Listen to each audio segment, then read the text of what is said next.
Doctor Sachin Raj అత్యాధునిక world class physiotherapy treatment తో అన్ని రకాల నొప్పులకు శాశ్వత పరిష్కారం.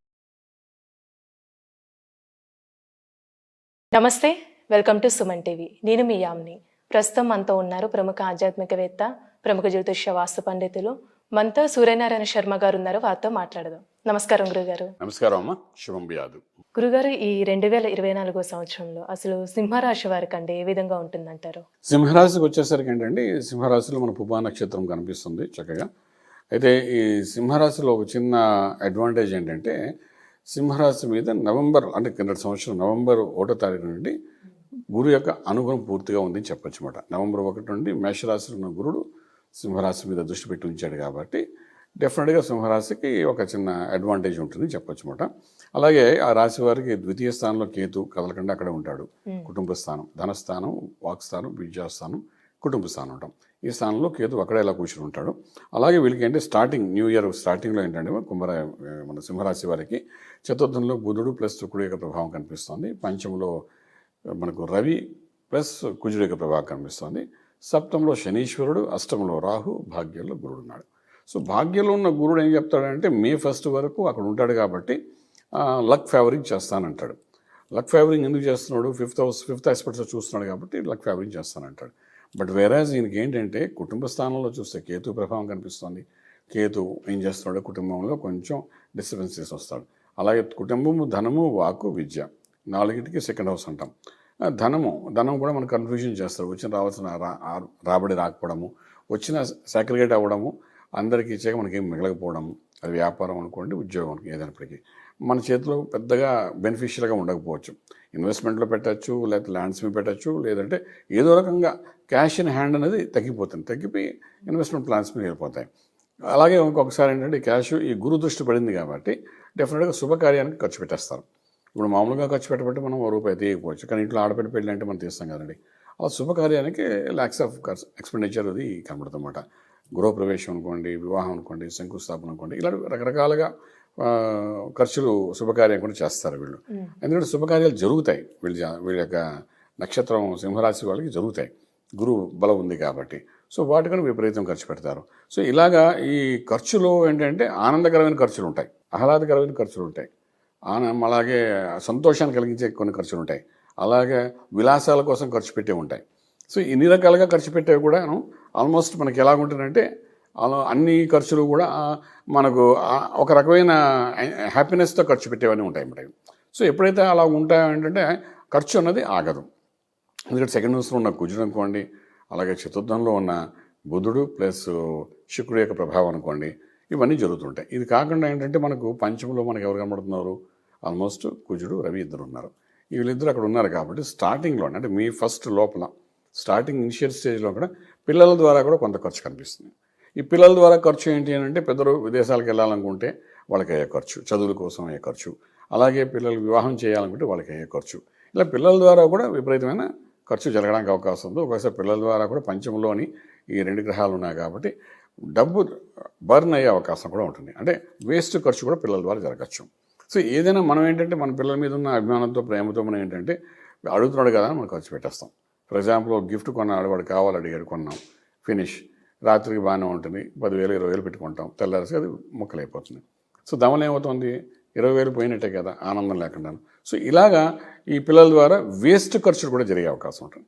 సో ఖర్చులు రకరకాల మాట కానీ. అలాగే మనం చూస్తే సప్తంలో భార్య స్థానం లేకపోతే భర్త స్థానం అనుకోండి, ఈ శని అక్కడ కూర్చున్నాడు. దాంతో అంటే పరస్పరంగా ఇద్దరి మధ్య అన్యోన్యతలో కొంచెం ఇబ్బంది పెట్టే అవకాశం ఉంటుంది. అక్కడ వాడు ఒక 2 years ఉంటాడు, అంటే ఏడాది అంతా ఉంటాడు ఆయన. సో దాన్ని సమన్వయపరుచుకుంటూ వెళ్ళాలి. సో అక్కడ బర్నింగ్ ఇష్యూ ఎవరు? ఫ్యామిలీ, పర్సనల్ లైఫ్లో వైఫ్ అండ్ హస్బెండ్ మధ్య అనమాట. సో అదొక రకమైన ఇబ్బంది చూపిస్తుంటుంది. ఇవన్నీ ఉంటుంటే ఈ యొక్క ప్రెషర్స్తోని అష్టంలో రాహు ఉన్నాడు కాబట్టి మనకు తెలియని బీపీ, షుగరు, థైరాయిడ్, కొలెస్ట్రాల్ ఇవన్నీ కూడా యాడ్ అయిపోతాయి అష్టంలో ఉన్న రాహు ప్రభావం. అంటే సప్తంలో ఉన్న భార్యాభర్త మధ్య జరిగే గొడవల వలన ఆ ప్రెషర్తో లేనిపోయిన షుగరు, బీపీ ఇవన్నీ పెరిగిపోతుంటాయి. సో ఈ సింహరాశి వాళ్ళకి ఏంటంటే almost 7th aspect 8th aspect అనేది పూర్తిగా అటాక్ చేస్తున్నట్టు కనబడుతుందన్నమాట. సో తర్వాత ఇవన్నీ దాటిన తర్వాత గురుడు 9వ ఇంట్లో ఉన్నాడు. అంటే ఇన్ని జరిగిన తర్వాత గురుడు నీకు ఎందుకు పర్వాలేదు ఉన్నాను కదా అన్నట్టు ఉంటాడు.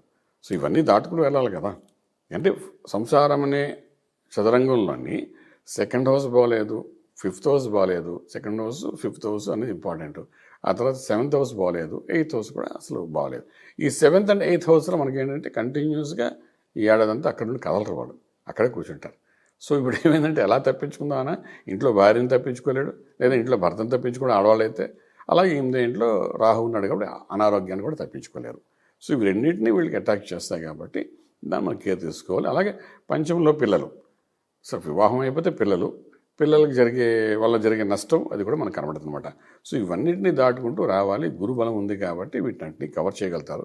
బట్ గురుబలం ఎంతవరకు చేస్తుంది అంటే మే 1వ తారీఖు వరకు ఉంటుంది. సో మే 1 వరకు ఇవన్నీ బయటపడవు మీకు. ఈ సంసారం అనే సాగరంలో జరుగుతున్నాయి సప్తమ భావం కానీ, అష్టమ భావం కానీ, పంచమ భావంలో జరుగుతున్న డిస్టర్బెన్స్ అన్ని మే 1 వరకు ఉన్నా అది చేపకిందిలా ఉంటాయి. ఎప్పుడైతే గురుబలం తగ్గిందో అంటే సుమారుగా మనం మే 1 తర్వాత వృషభంలోకి వస్తాడు గురుడు, బృహస్పతి. ఒక్కసారిగా రాగానే అంటే ది రేస్ ఆఫ్ జూపిటర్ అనేది సింహరాశి మీద ఉండబోయేసరికి వీళ్ళందరూ అటాక్ అయినట్టు అవుతాయి. సో దీనికి ఇంపాక్ట్ అంతా మనకి మే 1 తర్వాత నుండి ఇయర్ ఎండింగ్ వరకు కనిపిస్తుంది అనమాట. సో నేను అన్నది ఏంటంటే గురుబలం ఉన్నా లేకపోయినా గురుమంత్ర సాధన చేయడం చాలా ప్రాశస్యం వహిస్తుందన్నమాట. సంవత్సరం అంతా అలా చేసుకొని వెళ్ళగలిగితే ఏంటంటే కొన్ని సమస్యలకి పరిష్కార మార్గము, అలాగే కొన్ని సమస్యలకి డైల్యూట్ అవ్వడము, court out of court settlements అవ్వడము, ఇష్యూస్ ఏమైనా కోర్టు వరకు వెళ్ళకుండా ఉండడం, వీటన్నిటికంటే నిత్యము గురుమంత్ర సాధన చేయడం అవసరం ఉంది. గురువు అంటే ఎవరు మళ్ళీ క్వశ్చన్ వస్తుంది. అలా వచ్చినప్పుడు ఏంటంటే మనకు ఉపదేశం ఇస్తే ఉపదేశం ఇచ్చిన గురువు మంత్రం, లేదంటే గణపతి మంత్రం, లేదంటే సాయినాథుడిని చాలా నమ్ముతారు ఇక్కడ వాళ్ళు. సో సాయినాథుడి మంత్రం, లేకపోతే మనకు దత్తాత్రేయుల వారు ఉన్నారు, దక్షిణామూర్తి గారు ఉన్నారు. ఇలా రకరకాలుగా ఎవరిని మన గురువుగా భావిస్తే ఆ గురువు యొక్క మంత్రాన్ని చక్కగా సాధన చేసుకుంటూ వెళ్ళగలిగితే ఈ ఇష్యూస్ ఏవైతే ఉన్నాయో 2nd house and 5th house 7th 8th హౌస్లో ఉన్న గ్రహాల యొక్క ప్రభావం ఏదైతే ఉందో అది కొంతవరకు నలిఫై అవడానికి అవకాశం ఉంటుంది. ఇదొక పాయింట్. రెండోది ఏంటంటే మార్చి 15 నుండి మే 1 వరకు మనం చెప్పుకున్నాం, ఈ శని ఉన్న కుంభరాశిలోకి కుజుడు ప్రవేశిస్తాడు. వాళ్ళిద్దరు కలిస్తే అక్కడ ఒక పెద్ద యుద్ధం. సో ఇక్కడ 7th ఆస్పెక్ట్ అయింది వీడికి. 7th అంటే భార్యాభర్తల మధ్య జరిగే సమస్యల గురించి మనం డిస్కషన్ అవుతుందన్నమాట.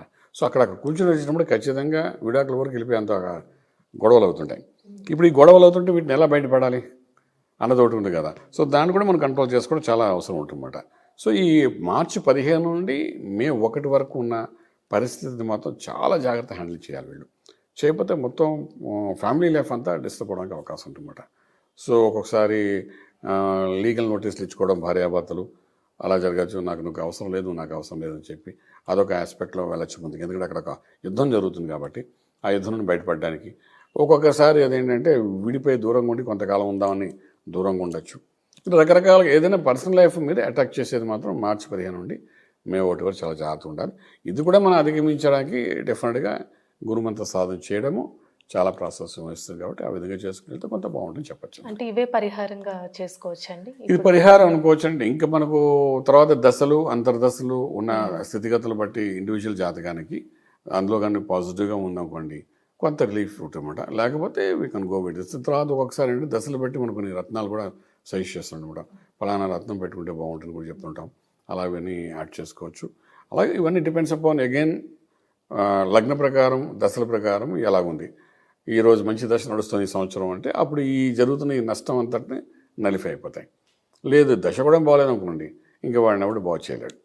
అలాగే మనిషి యొక్క జీవితం వెళ్తుందన్నమాట. సో ఇవన్నీ బేస్డ్ ఆన్ ది దశ అంతర్దశ ఉంటుంది. బట్ గోచార రీత్యా మాత్రం ఈ సంవత్సరం కొంచెం వాళ్ళకి ఇబ్బందికరమైన పరిస్థితి చెప్పొచ్చు అన్నమాట. ఆ రకంగా చాలా చక్కగా తెలియదు గురుగారు, ధన్యవాదాలండి. శుభం బియాత్.